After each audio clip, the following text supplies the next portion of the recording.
Hi, everyone. Welcome to the second episode of Fertility Village Live. I'm Joy, joined by my wonderful co-host, Marissa. Tonight, we're diving into planning through infertility and creating a mindset for 2025. We're thrilled to introduce our special guest, Dara Roth Edney, a reproductive counselor, social worker, psychotherapist, and founder of Informed Fertility. Dara has also navigated infertility and surrogacy as an intended parent to grow her family, making her perspective so valuable. I think we lost Marissa. Marissa, I think, is having technical difficulties. She is back. I'm back. Sorry, everybody. I don't know what just happened. Okay. Did we start already? Joy? So we are at, I'll just continue on with where you were supposed to go. So Dara, we're so excited to have you here. Please share a bit about yourself, your work, and your journey. Sure. So big question. So first of all, thank you so much for having me join. It's amazing to be able to have resources like this. When I was going through my journey, I was really alone. There weren't any, the internet wasn't really like this. Facebook didn't exist. And so there just weren't the kind of resources there are now. And it's a very, as I'm sure all of you know, and people listening, it's a very, very lonely journey when you don't have anybody to connect with you.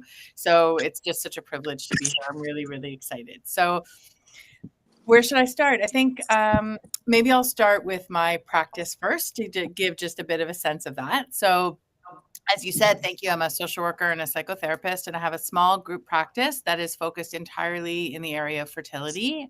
The name of my business is called Informed Fertility, because I really feel like there's so many twists and turns on this journey, and so many times people feel like they don't really know what's happening, that being informed throughout this process is a really important part of it. And so we provide all of the services that would be part of this in terms of counseling, coaching, and also all of the things involved in the surrogacy donor assessments, intended parent counseling, and the required things through clinics. And I also have a number of support groups. So it's really sort of like a full service counseling organization, and all of us are quite committed to it. So I, as you said, went through my own years of infertility, and ultimately I had my children through surrogacy. And one of my associates was a surrogate herself. And another one went through reproductive loss. So all of us really have personal experience with this. You asked about my personal experience. So I'm not sure where to start. Like, do you want me to just kind of dive right into my story? Just get into it. Dive right in. Okay. Start, share as much as you want, because this is what the people want to know. Okay. We all want to know. So I think, like many people in heterosexual relationships, I didn't know that there would be an issue to start. I'd always wanted kids. I was one of those people who, from a really young age, if people asked me what I wanted to be when I grew up, I said I wanted to be a mom. And when people were like, no, for a job, I was like, a mom? Like, I was a babysitter. I was a camp counselor. It was always something I really wanted. And so by the time I got married in my late 20s, I already personally felt like a bit behind, just because of how much I had wanted children. And we started trying fairly early on. And by 6 months, when we hadn't been successful, I felt like maybe something was wrong, which I don't actually think was any kind of intuition. I think it's just that I wanted babies so much.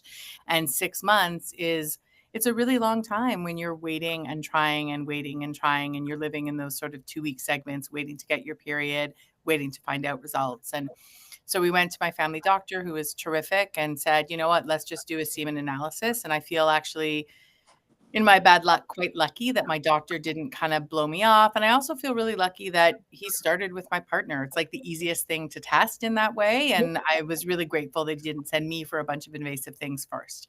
Anyway, initial testing did in fact indicate some male factor issues. And so the doctor, very, very, again, like very lucky, sent right away a referral off and said, keep trying. It could be another 3, 4, 5, 6 months before you get an appointment, but keep trying. And hopefully, if you're lucky, by the time you get the appointment, you won't need it, which is not what happened. So we got to the clinic and we did a bunch of testing for me. Nothing came up as concerning. Inseminations.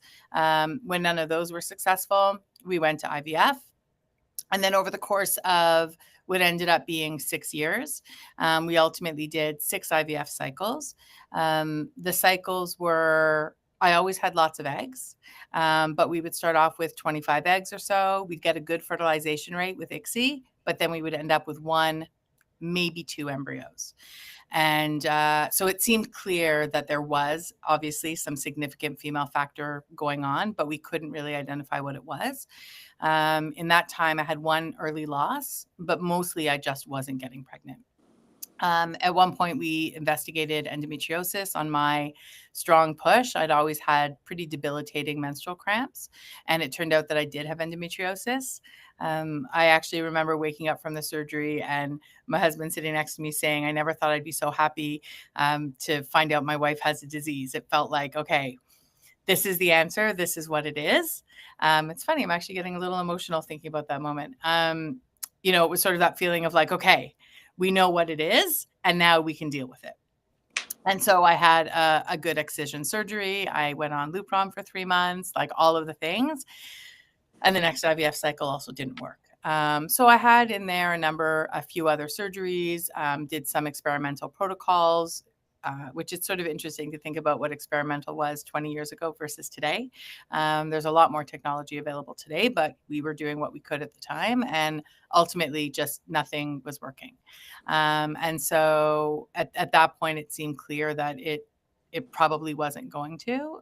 My doctor was very honest and said, I'm never going to tell you that you can't carry a baby to term. Like we don't know that. Your uterine lining is different every month. So it's possible.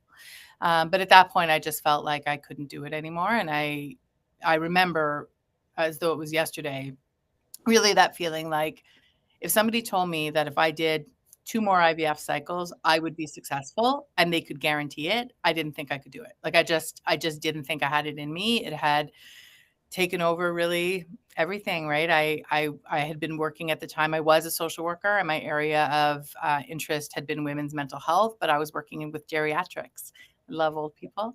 And so I was working as a social worker with the mental health floor on a nursing home and with patients in palliative care, which I had loved, but old people love babies. And all they did all day long was ask me when I was going to have babies. They saw on my finger I had a ring. They wanted to know how long I'd been married, when I was having babies. And it was just impossible for me to continue working in that environment.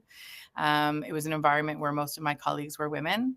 All of them were young women. So most of them were pregnant, getting pregnant, having children. And I just wasn't. And so I had to leave that job. It had impacted my relationship with my family, my siblings having children, with my friends having children. And I just felt like I didn't have it in me to keep trying. And the idea of going in for another egg retrieval and another transfer, feeling in my heart like it wasn't going to work, it's just really soul destroying to be putting your body through that, feeling like it's not going to work. And so I just felt like, no, the idea of surrogacy was heartbreaking and terrifying. And also for the first time in a long time, it made me feel hopeful. It made me feel like, okay, maybe this is actually going to bring us to our baby.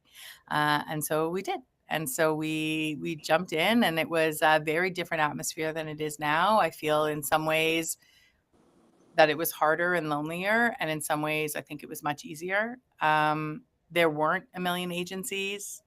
There wasn't the kind of, for lack of a better word, like kind of competition.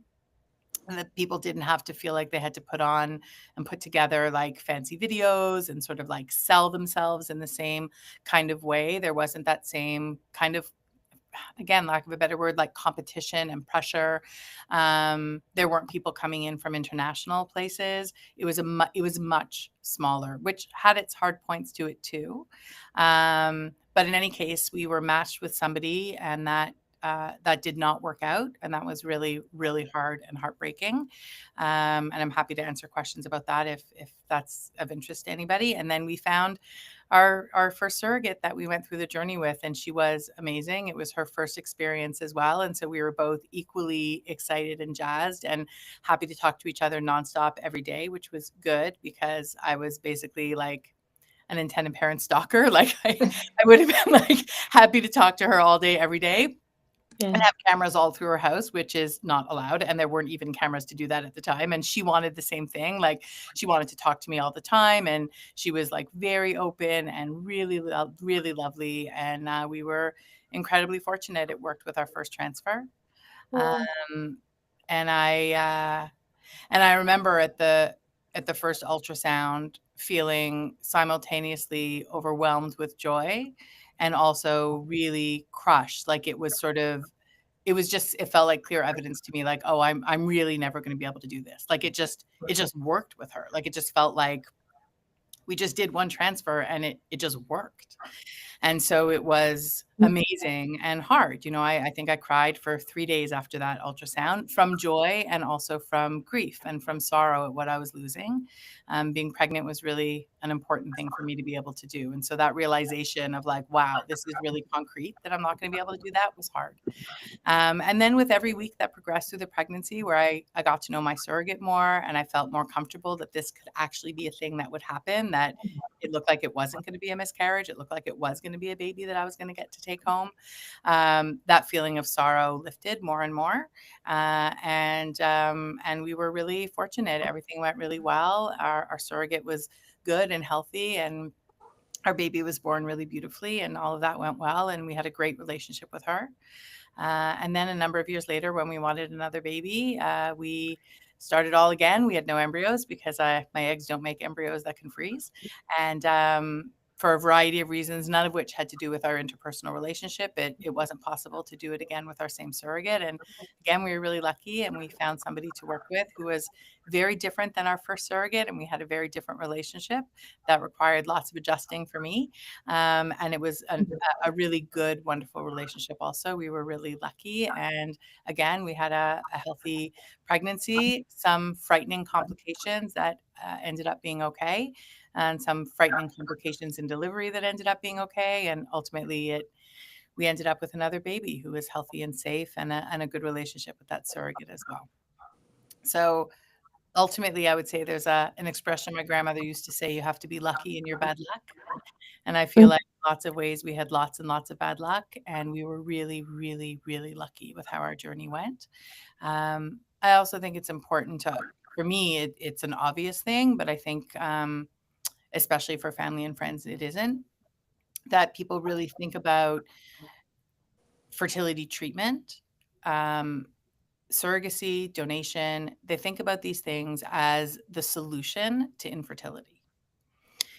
And the truth is that having a baby, having 5 babies, doesn't solve my infertility. It solves me not having a baby. So ultimately, not being able to carry a pregnancy is probably, I would say, the thing in my life that will always bring me one of the biggest sadnesses. It is one of the biggest sources of pain in my life. It's just, it doesn't impact me in a significant way anymore. So when I was going through infertility, it was everything. And now it's like a little scar, and sometimes something comes up that gives me like a little twinge in that scar and I feel it. But most of the time I don't, because I was fortunate in my outcome. And so I don't think about the fact that my infertility wasn't resolved, that I was never able to carry a baby to term and know what that experience would be like. And I think it's an important thing to remember, because anybody who goes through fertility treatment for any period of time, anybody who experiences losses, those things stay with you. And I think it's important to be able to honor that, because otherwise it feels like you're kind of gaslighting yourself when people are like, wasn't it all worth it? And it doesn't matter anymore. And you don't have to think about that anymore. And you're still like, okay, but I'm still kind of traumatized, where I still have some sadness. And I think it's okay to have that with you, the same way we go through life carrying lots of sadness, right? Whether that's about being bullied in school or about a heartbreak of somebody that you were in love with who shocked you and broke your heart. Like, we move forward and we carry those things with us. And I think it's important to honor that because it's part of who we are. Wow.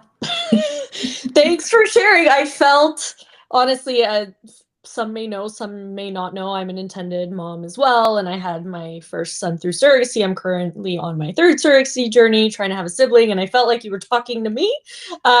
So thank you for sharing all of that.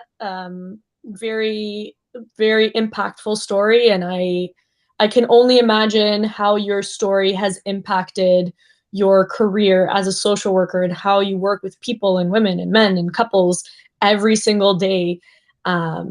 You lived it, right? You had firsthand experience. You knew, you didn't just do surrogacy or just infertility treatments. You've done it all. So, I mean, you were in the pits where a lot of people are, and it's really nice that you were able to share that. And it's a lot harder, I think, especially being in the surrogacy community. You don't hear a lot of people who have adult kids who were born by surrogacy. It's a lot of the new age on social media who's coming up, who's documenting or like on social media because they want to find a surrogate, and you see them with their babies or their toddlers, but you don't really hear too much about people that have adult children born by surrogacy, and people don't realize how long this has been going on for, how many years surrogacy has been happening, and like how it's evolved, right? Because as you said, it was very different when you were doing it, and now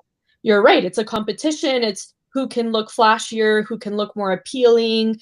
Agencies have their own way of doing things, independent is another way of doing things, so it's a lot different. I think for our viewers that are asking and also interested in surrogacy, you piqued my interest there. You said that your first journey with your first surrogate or the person you were matched with didn't work out. I think social media can sometimes portray kind of like a false hope for intended parents, because you don't really see a lot of the negative or the things that can happen. You just see matches being made and babies coming. You don't hear a lot about the times where a match doesn't end in a happy ending. Or you think the only way to have a surrogacy journey is to be best friends, and that's the only way. And it's a very big misconception, and I think it creates a false sense of hope and what a journey could be for intended parents and surrogates. And so could you just share quickly a little bit about what happened with that match? Sure. So first of all, just in terms of context of what you said, so my kids now are 19 and 21. Which is pretty astonishing, because I can remember where I was standing when I found out our surrogates were pregnant. Like, I remember every single detail. So it's amazing to me that that's how old they are. There was only one agency in Canada, and most people didn't know about surrogacy. Like, when I said I was working with a surrogate, people either didn't know what that was or assumed traditional surrogacy. Like, it really was a very different environment. And so we were matched with a surrogate, and she had been, it was with the one agency that existed. She had been a surrogate before. And so we felt like, obviously, as I'm sure anybody listening can understand, like, so much like relief at that. We were like, okay, she can be pregnant and she can give a baby to the parents. We were like, those are like the two criteria, right? And she lived quite far, actually. And so we spoke with her. She read our profile. She was interested in meeting with us. We spoke to her by phone. It was a great conversation. We had a few conversations by phone. We agreed that we liked the idea of working together. We flew out to meet her, and we had a number of concerns upon meeting her. We had a number of concerns about her lifestyle. We had a number of concerns about, there were some behavior things that worried us. And then we left that appointment feeling really unsure.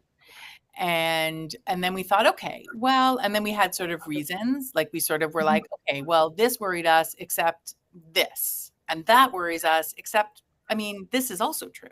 And we sort of did that back and forth a little bit. And then we decided, okay, we're going to bring her in, we're going to fly her in, and we're going to have her do the medical screening and the psychological screening. And we're just going to sort of like go forward with the process. And we did.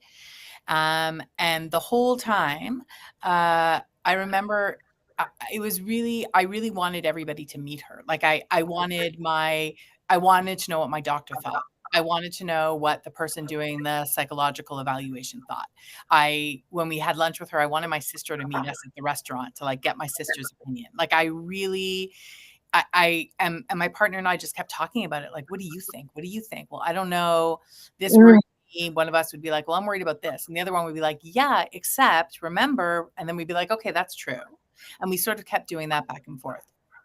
Anyway, ultimately something came up in her medical that the doctor said, look, it's up to you. I want to flag this for you. If you really want to go forward with her, that's okay.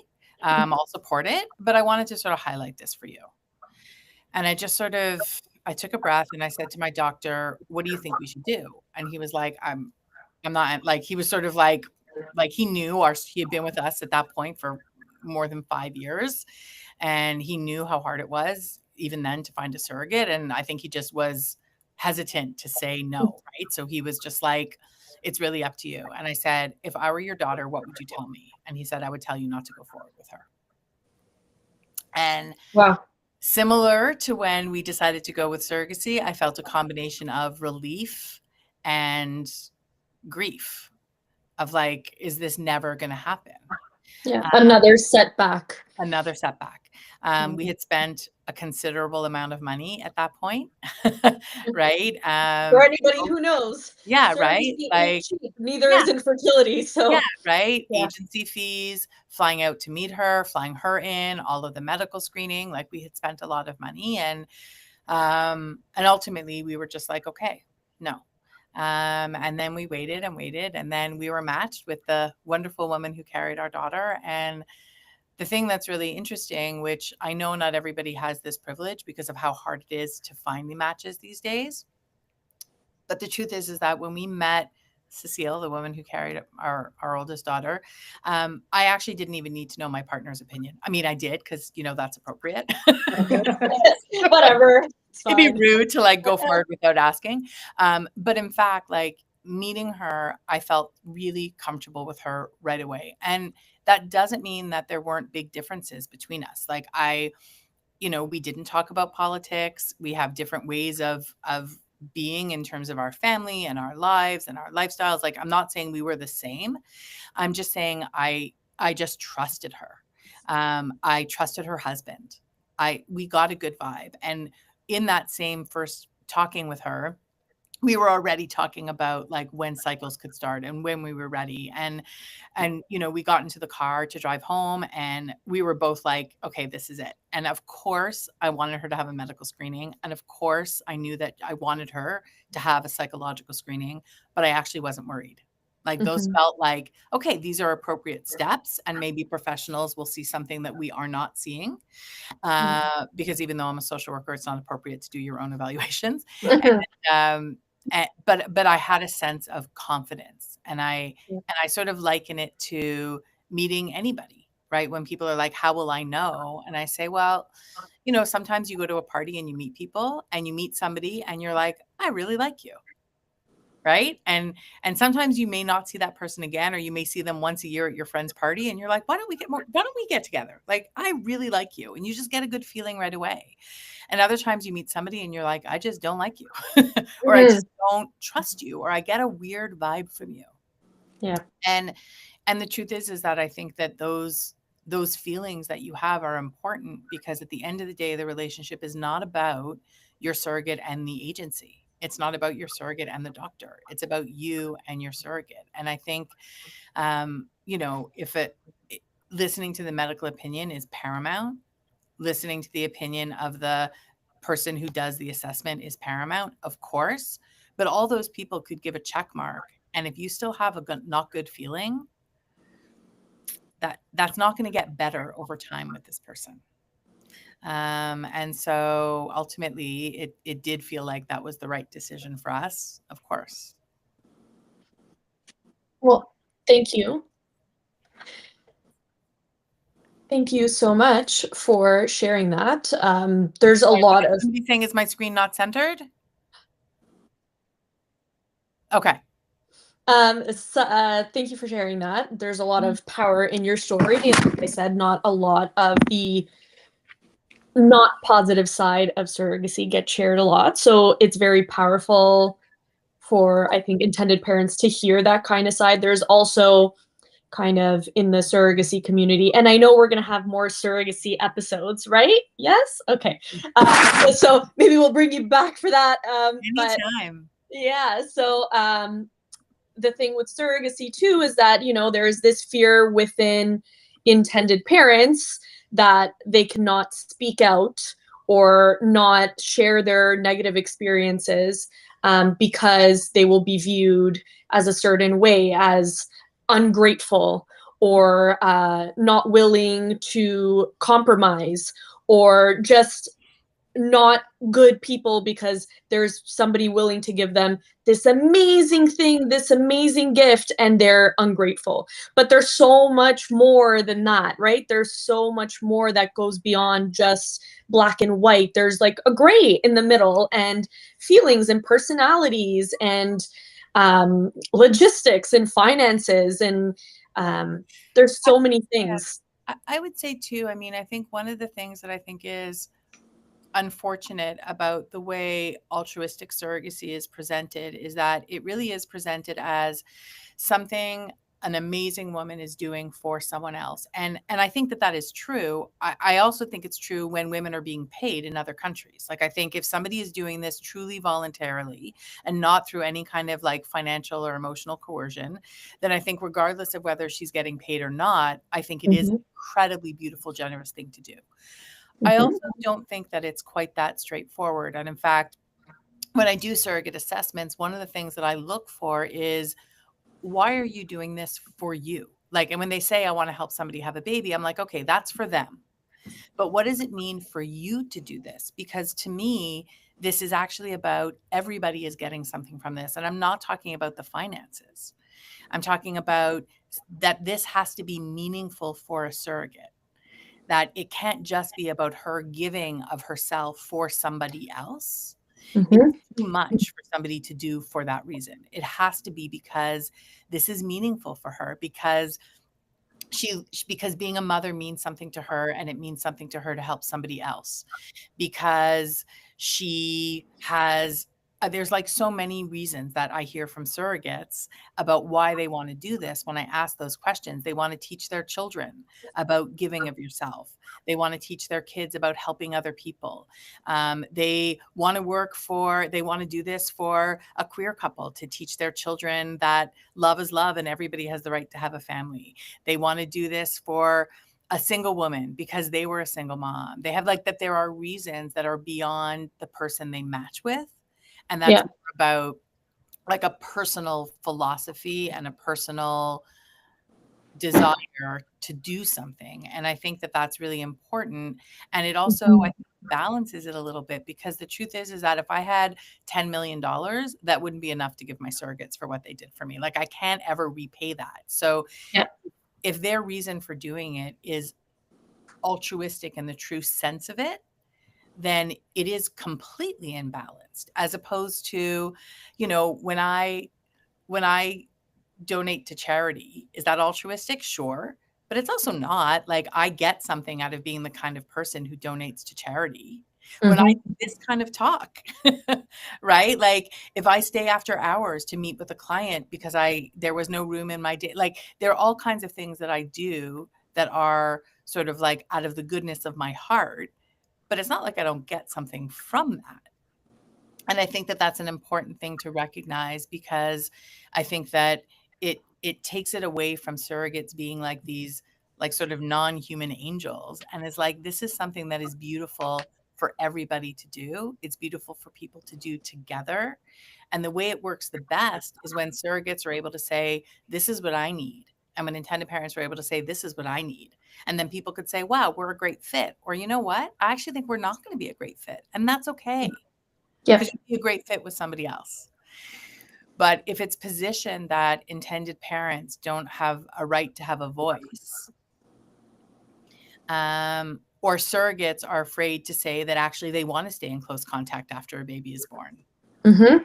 Right? Like people have to be able to say what it is that they want. And it's one of the things that worries me about these like flashy kind of videos that people are really feeling forced to put together, because it Yeah. feels like everybody is putting forward something that is true, but not quite true, as opposed to sort of saying like, this is what I want and this is what I'm looking for. And I get why that's really hard to do right now. It's one of the things that's really difficult with social media.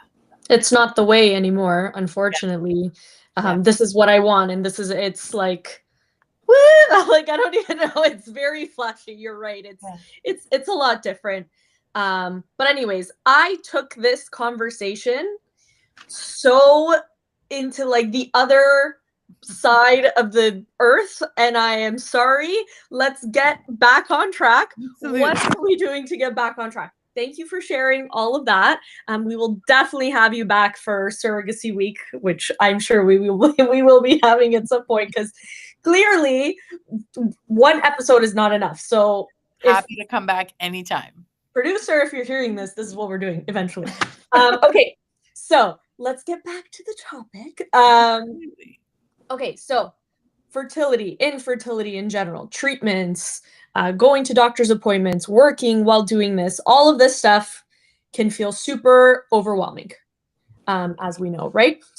How do you create a plan when it feels so unpredictable? You go into the clinic one day, you think everything's going good, and you get knocked off your socks, and you're like, wow, everything I thought was going to happen, this appointment didn't, and now my cycle is canceled. What do I do now? Like, how do you make a new plan? Where do you go from there? Yeah. I mean, I think that's a big question. I mean, I think part of it is doing what you can to be at a clinic that you trust. That if you trust your clinic and you trust your doctor, those setbacks, as devastating as they may be, can still feel like you're leading to the right path, right? Like when I had a transfer canceled, it was canceled, then it wasn't canceled, then it was just one of those, like, the thing that I could hold on to was I trust my doctor. Like if my doctor doesn't think I should do this, it's the right choice, right? And that would have felt very different if I didn't trust my doctor. So I think part of a plan is about your team. So your clinic, your doctor, if you have a partner, if you have a best friend, like who is your support, and being able to being intentional about having that around you.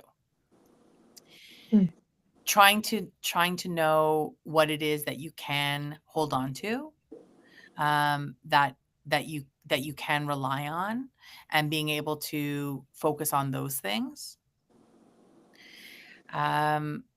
Being able to make a point of recognizing, I think this is a big one, is around expectations. So anytime you have a result of any kind, to know in advance what the possibilities are, right? So you think about blood work as an example, semen analysis. People go for those things because they're requisitioned, and it doesn't sometimes occur to them, unless there's a reason why it would, that there could be a problem. Right. So sometimes with semen analysis, the assumption is that the issue is the woman's and there isn't any sort of concern about male factor. And then it comes back that there's an issue and it's a complete shock. Or somebody is relatively young and their menstrual cycles are regular, and there's an assumption that their AMH is going to be like a good number, or they don't even know what AMH is. So then when their doctor tells them that they have significantly lower AMH for their age, they're like completely shocked. So on one hand, nothing is going to take away the shock of a devastating result. On the other hand, if you know going in that this is what they're looking for, and this is the range of what your answers could be, then you're going into that with the understanding. If you're doing IVF for the first time and your assumption is that IVF works and that success rates are like 80%, you're going to feel very differently with how your cycle goes than somebody who goes into it knowing that best case scenario, even with genetic testing, IVF still is around a 50% live birth rate, that IVF cycles do get canceled, that people sometimes don't have embryos from an IVF cycle, or they have embryos, but they send them for genetic testing and they get no euploid embryos back. Like, knowing that those things are possibilities can help you plan and prepare. It also means, for example, that if you know it's a day that you're getting results and you know that it's possible the results could range, that maybe if you can, that's a day that you take off work. Or maybe if you can't take off work, that you're able to see if you can take a longer lunch, or you can tell the clinic to leave a message for you so you can listen to the message at home by yourself if you choose, or with a loved one, a partner, or a support person who can help you with that. So all of that can really help with how you navigate some of that really, those kind of curveballs along the way. Yeah, I really like what you said. Just not having no expectations, but kind of adjusting your expectations to what you think it's going to be and what it actually could be, based on speaking with community, research, and it's true, a lot of people that know nothing about fertility clinics, fertility treatments, IVF, go in thinking, oh, I'm going to get pregnant. Like, I'm going to do a transfer, I'm going to get pregnant. And then they start seeing it's usually not like that. And then their world is shattered, right? And So, also, yeah. I think when you get results that you weren't expecting, it also leads you into a place where you have to make decisions about what's next. What are some strategies for breaking down overwhelming decisions into smaller, more manageable steps? Yeah. So I think it's important to, first of all, if you have a partner, come to some kind of agreement together. Sometimes there are people who are like, I need an A, B, C, D, E, F, G, all the way to Z plan. That'd be me. And then there are other people who are like really one step at a time. Lots of doctors are one step at a time. I found one step at a time to be incredibly anxiety provoking. And I had to be really clear with my partner and my doctor that it actually causes me more stress. That knowing what comes next is actually very helpful to me. On the other hand, knowing 5 steps ahead is not. So if you had asked me with my first IVF cycle, would I be willing to do anything to have a baby, including, if I needed to, donation, which at one point we thought we might need, surrogacy, adoption, like, would I do anything? The answer was yes, I would have done anything. On the other hand, it wouldn't have been appropriate for me to start planning those things because you only have so much charge in your battery. And for you to put a bunch of charge into planning a donation journey, a surrogacy journey, an adoption journey, when I didn't even know I needed any of those things, would have been planning for things that it would have been not only a waste of energy in that way, but I also would have been trying to anticipate decisions that I couldn't possibly make because I didn't know how I would feel. So I think, coming to an understanding of like, how is it helpful for you to know one next step? But recognizing that that trying to figure out too many steps down the road is actually counterproductive. Okay. Yeah. I think a lot of people, it's like you're talking to me. This is a counseling session, okay, everyone? This is not Fertility Village Live anymore. I don't know. I'm getting a lot from this. It's great. I forgot what I was going to say. No, I know what I was going to say. What I was going to say is, I think a lot of the times people that are like you, Dara, like you said, and like me, like, I want to know what's A, what's B, what's C. It is nerve-wracking because that has to go out the window sometimes, right? You have no control. Like, you're handing over the control to the doctor, to the nurses, to the lawyers, to your spouse, if your spouse or your partner is doing needles for you. It's so much loss of control that you have, and you have to depend on other people to do everything, especially like when you're doing donation or surrogacy or adoption. Like, you don't feel the things in your body anymore. You're not doing anything. Although you can't really control anything in IVF, but it's your body. So you could be like, oh, I felt something. Oh, otherwise it's all up to everyone else. And that is very frustrating as well. So yeah, so there's so many layers to this. I would say that, you know, even when people are doing IUI with their own body, when they're doing IVF with their own body, that I mean, the truth is that even when people conceive naturally, like we have no control. And I think the difference is that when you step into the world of fertility, it becomes clear to you that you don't have control. Whereas if you got pregnant naturally, easily the first time you tried, and you had no sort of reason to be afraid of miscarriage, it would feel like you had control because you could decide what you're eating, and you could say to yourself, I take good care of my body and I eat well and I don't smoke and I don't drink. And so therefore my baby's healthy. Yeah, and so therefore everything will be fine. And if you're lucky, that's true.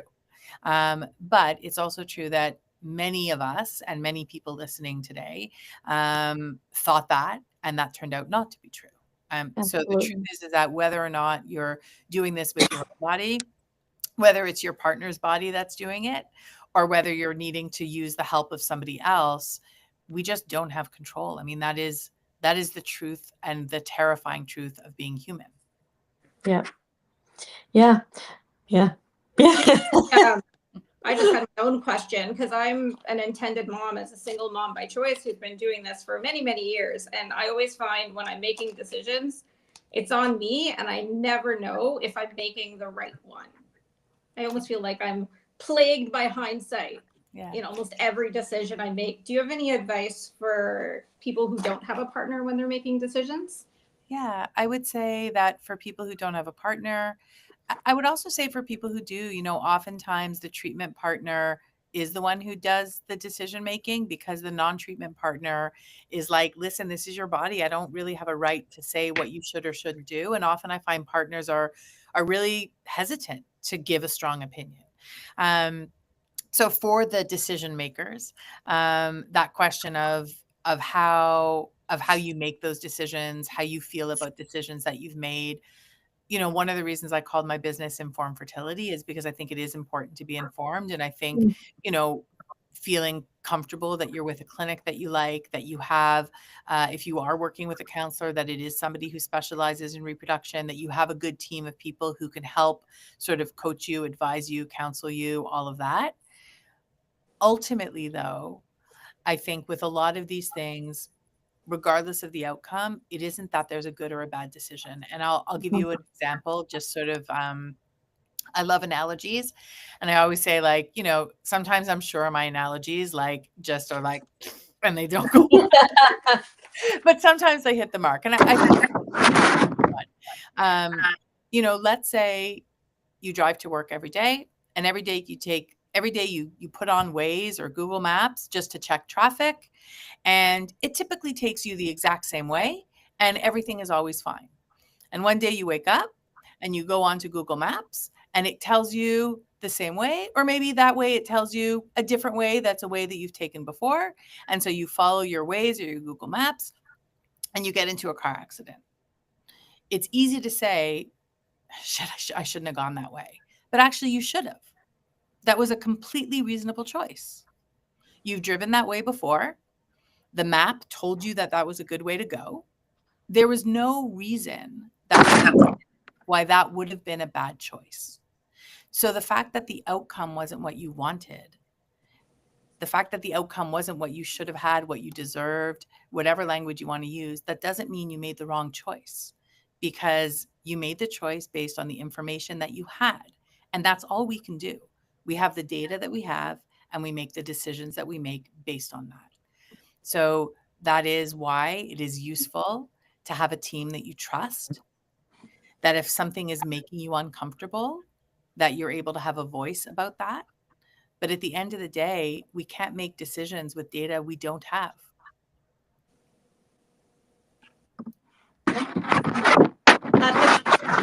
A lot of our viewers appreciated that as well.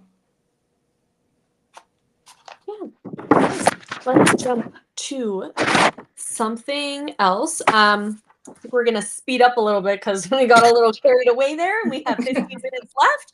So let's talk about creating a mindset for 2025. Let's hear your top 10 mindset tips for 2025. What would you tell somebody that's going through a journey and that just needs a little bit of a pick-me-up for 2025. Sure. So I do have a top 10, Okay. but I'm going to say this, I'm going to give a bit of a caveat first. Number one, my concern with top 10 lists is that there's enough things that people feel like that they're failing at. Mm-hmm. And to present a top 10 list and have people feel like, oh my God, I can't do all those things. So that's not what this is. The idea is not that you do all of these things. You do one. Right? Yeah. You do one, amazing. The other thing is that some of the things I'm going to say that are on my top 10 are not necessarily things that somebody can do on their own, meaning some of these things actually they need support to make happen. These are things that I work on with people to accomplish. So I also want to be clear with this list that this isn't I don't expect somebody to hear this list and be like, oh my God, I'm all better now. I'm just going to do these things and everything's going to be great. Or if one of these things seems like, how would I even do that? That's an insane thing to suggest. That some of these things do need some guidance and support to be able to put into place. And I think that that's a really important thing to just put out there. Yeah. So those are my caveats. Okay. So I would say, and some of these are going to be things people have heard before, and some of them maybe not. So we'll go through them. So the first I would say is be kind to yourself. So embrace self-compassion through those tough moments and make that concrete. So what does compassion look like to you? What does self-care look like to you? So have a concrete self-care toolbox. And that can be any variety of things. For time, I'm not going to even give examples, but that idea of embrace self-compassion, what does that mean? I don't know what it means to you. I know what it means to me. And so really have a toolbox. So when you've had a tough day, you don't have no idea what to do. When you've had a tough day, your partner, your best friend, somebody knows what you might need because they know what your toolbox is. Focus on what you can control. We talked about control today. There is a lot of stuff that you can't control, but there's stuff that you can control. So identify what's out of your control, identify what is inside of your control, and don't leave out even the small things. You can control how you get to your clinic, right? You can control what you're eating. You can control, if you live in Toronto, for example, you can control what clinic you go to. If you live in Saskatchewan, you can't. Those are significant things. And I think they're things sometimes that, depending on what our journey is like, we forget that actually, okay, there are some choices here. I can control this. So really looking at what those things are and focusing on the things that are in your control. Break it down. So that came down to one of the questions that we had, right? Set small, achievable goals along the way. Ultimately, everybody's goal when they go through this journey is a baby. And the truth is that's not in your control. But there's a lot of stuff along the way that is in your control, and you can break it down and focus on those small steps. This is one that I feel like when I was going through this, if somebody had said this to me, I don't know whether I would have punched them or walked out. So I'm going to, again, say this a little bit gently with a bit of a caveat. Visualize success. I'm a very superstitious person, and I come from a long line of superstitious ancestors, and imagining success is like evil eye all over the place. And for me, that idea was terrifying. And I don't even know that I had within me the possibility of even doing that because it was so scary. I think, though, that there's a difference between visualizing a baby and visualizing steps along the way. So if you are a person that can visualize that outcome of a baby in your arms, that's amazing. Do that. That's incredible. It gives you the strength and the sort of oomph to move forward. If you can't, remind yourself that actually you can get those injections. You can do it. Remind yourself that you can get through the sono. Visualize yourself going for a transfer, right? There are enough steps along the way that can lead to the next step that you can visualize you successfully completing those steps. You don't have to imagine the big prize at the end if that's too hard for you. Practice patience for yourself. And if you have a partner, your partner. This is different than compassion. That's a hard one. And again, make it concrete, right? So what does being patient look like for you? What might your partner need if you have a partner? What might that mean to them for you to be patient with them and for them to be patient with you? Have some examples. Try and really make that concrete. Find gratitude. We all hear a lot about gratitude journals, gratitude. I sort of initially, when I was going, long time ago, felt the same way about gratitude as I did about visualizing success. Like sort of screw that. I don't really have a whole lot to be grateful for.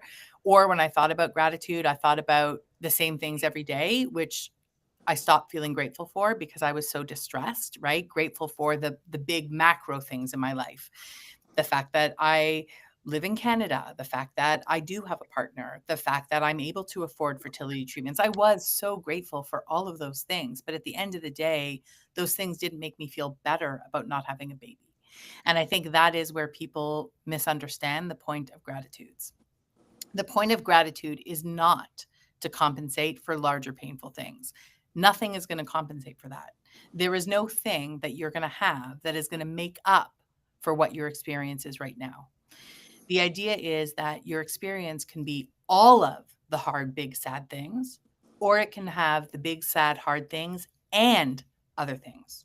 So the idea of acknowledging gratitude, of finding gratitude for the small things, is so that your day is filled with ands instead of buts. So it isn't, yes, it's true that I don't have a baby, but I do have my health.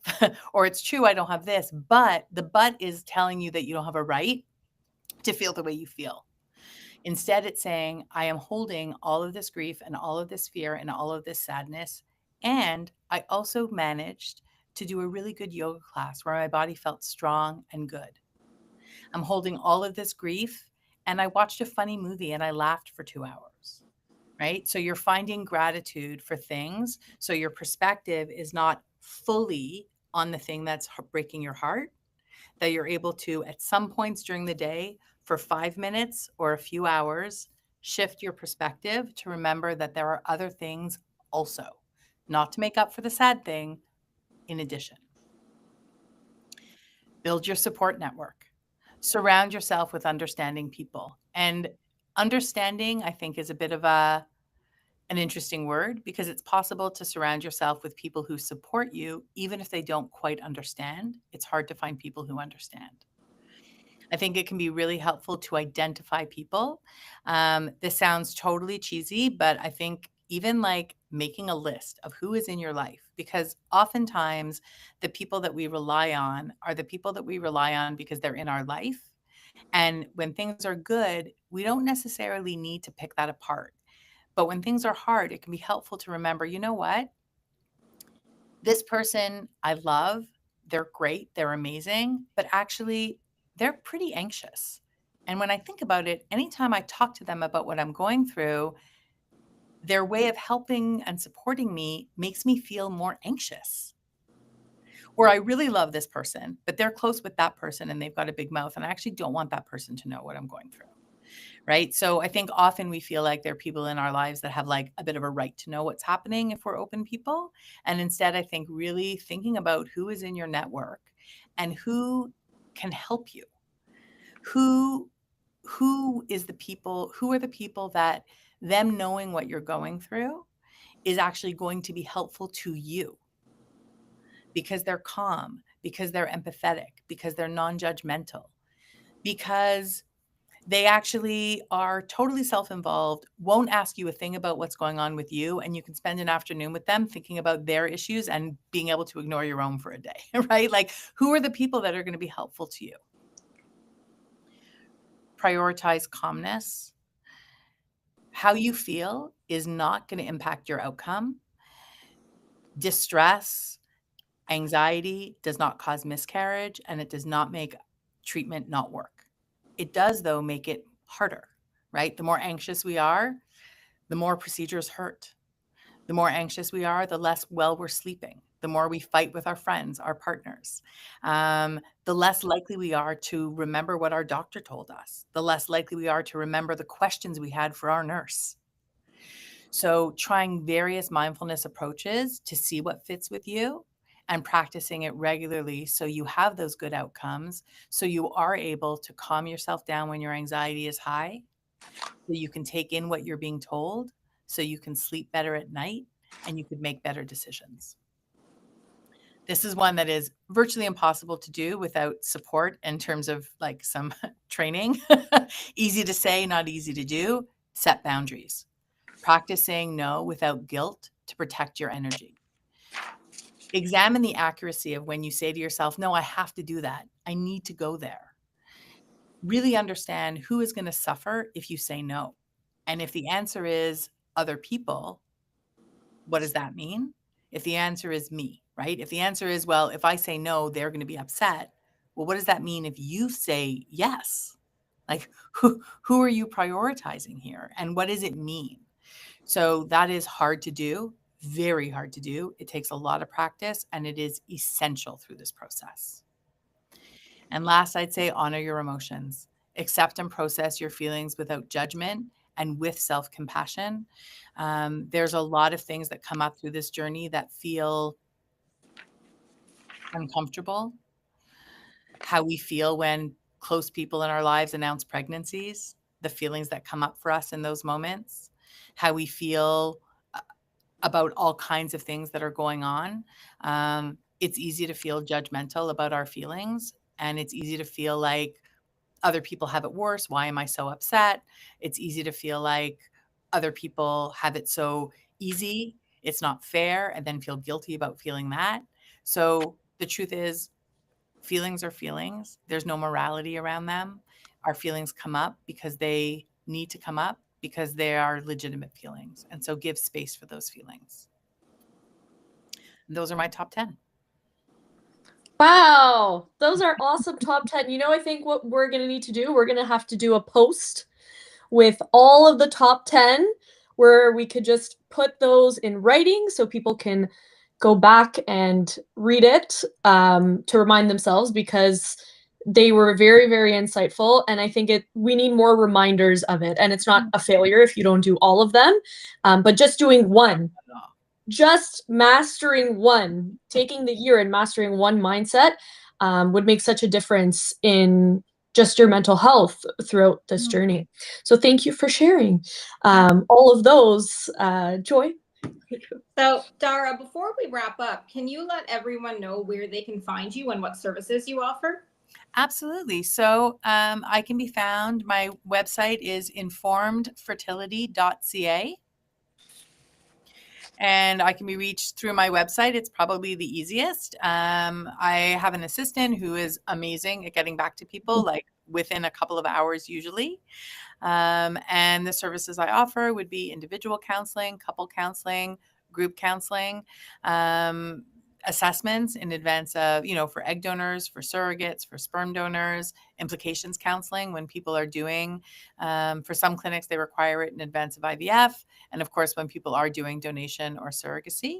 And the counseling could be anything from what we think of as psychotherapy, so really deep emotional work, as well as coaching.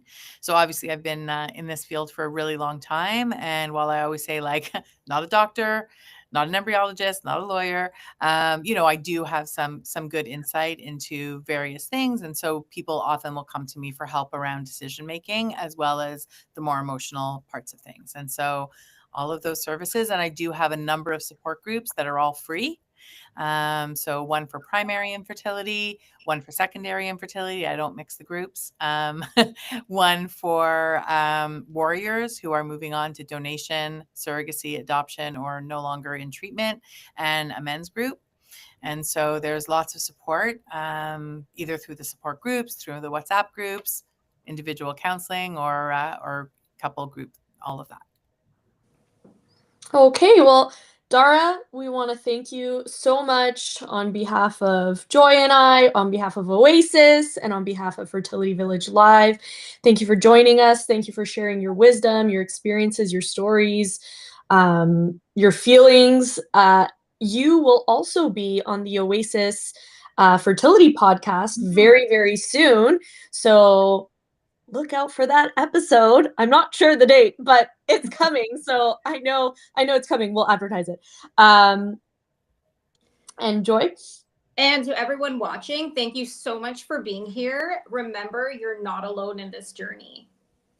And don't forget to follow us on social media and send in your questions or topics you'd like us to cover. Engage with our posts so we can keep making these live shows amazing and having amazing guests like Dara on. And then tune in next week for Carolyn DeBay. She's going to be on our show. It's going to be so good. And remember, no matter where you are in your journey, you are never alone. Until next time, welcome to the village.